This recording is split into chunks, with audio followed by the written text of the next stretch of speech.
Good evening. This is the day that the Lord has made. I will rejoice and be glad in it. Sperm ghosts in a choir, and one sings. Seams in the ceiling beams, canopy of fevered dreams, balling up their fists to bash their baby teeth to smithereens, pulling off the June bug's wings, listening to the robins sing, sitting on the tub's lip, dripping blood into the bathroom sink. Winter, 'neath the house. There was a strange black and white cat that was drawn to my residence and began to linger. At first I fed it and stroked its head. It loved me and relied on me for every possible comfort, and I loved it too.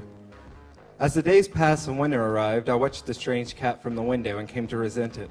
I waited until it was just outside, and with a great spring and a loud yell, I flung open the front door and took after the startled beast, which hollered and scurried into a small vent into the basement of my manor. I closed its entry point with a large flat rock and went inside to my chambers, where, after several tumblers of spirits, I fell into a deep sleep. Sometime during the night, I imagined I awoke, and, lying beneath my linens, I heard the creature crying, calling plaintively and then desperately. I imagined I heard it thrashing at the entrance and howling like a tempest. The noises did not cease that night, but in fact increased incrementally with the dropping temperature. I rose in the dark and thrust into the fire a second coal. Back in my bed, I pulled the down comforter tighter around me.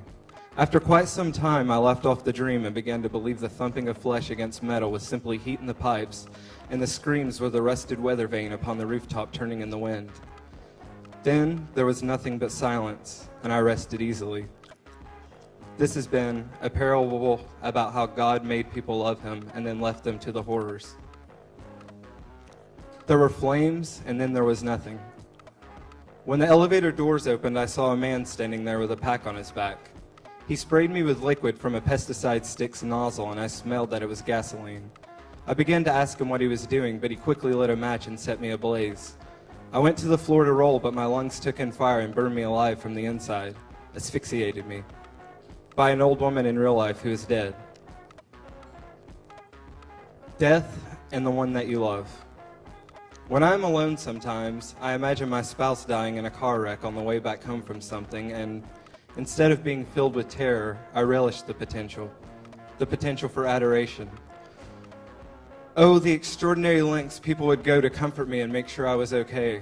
All the possible romantic partners that would be available, that are probably available now and only not substantiated because of the existence of my spouse's life. Oh, the kid gloves they'd all wear. Then, at the funeral, I'd overturn the casket, grab the body and cradle it, crying and soothing the hair. Until faceless people separate me and drag me from them to a hospital where there is medication, comic books, therapy, a small room with a tiny window, candy bars, electroshock, 4-point restraint, a Gideon's Bible, a bed with no box springs, shoes with no strings, a social room with chairs and tables, a sink and single-bladed razors, string, veins, a social worker, a therapist, a doctor, hospital floor tiles that are squares and some of them are blue, some red, voices screaming at night, my mother with sad eyes, out the window, helicopter seats spinning to the ashen courtyard, thunder, a bird that got in, and they got it in a pillowcase and let it out again, tornado drill, and a birthday party. These thoughts feel good, like when a tooth is about to fall out, and instead of pulling it out, it is pushed further down in the soft gum. A metal pane, a dull cacophony in there.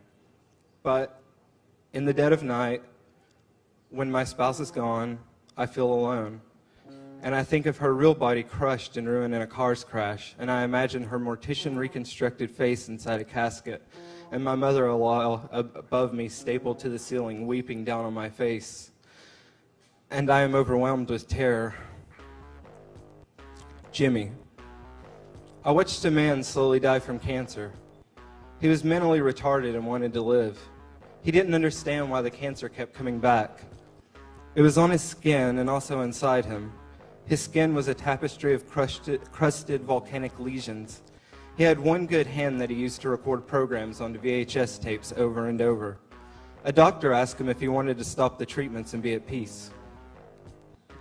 The doctor said it in a way that Jimmy understood. No, he said and shook his head back and forth, hard. Okay, the doctor said. Okay, we'll continue the treatments. He told me about his mother and stepfather, about how his mom would use him as her spy.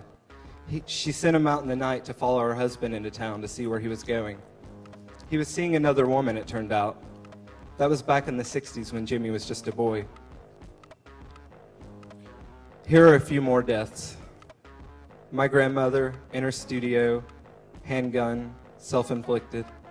Uncle, alone in his home, handgun, self-inflicted. A friend, inside a car wreck. Maddox Durkish, age 2, Pittsburgh Zoo, African painted dogs. Cockroach choir, an ode. When I spray a cockroach with pesticide and instead of dying it falls to its back and kicks its legs in the air, that's the worst. I am so sorry, I think. Will you forgive me? I will not, it says. I did not ask to be gobbled up with chemicals and left alive to drown in it. I only went from darkness to light. Darkness, light, with the hope of food and shelter, just like you. I found warmth comforting and sought it out. When I was hungry, I went looking for food, and that's when you did it. I will haunt you. I have joined a choir consisting of each insect you've ever killed. Oh, we are many. We sing to you while you sleep. We are legion and tiny, and our voices melancholic. There will be no peace for you in dreams, for each one will be coated with our song. Thank you.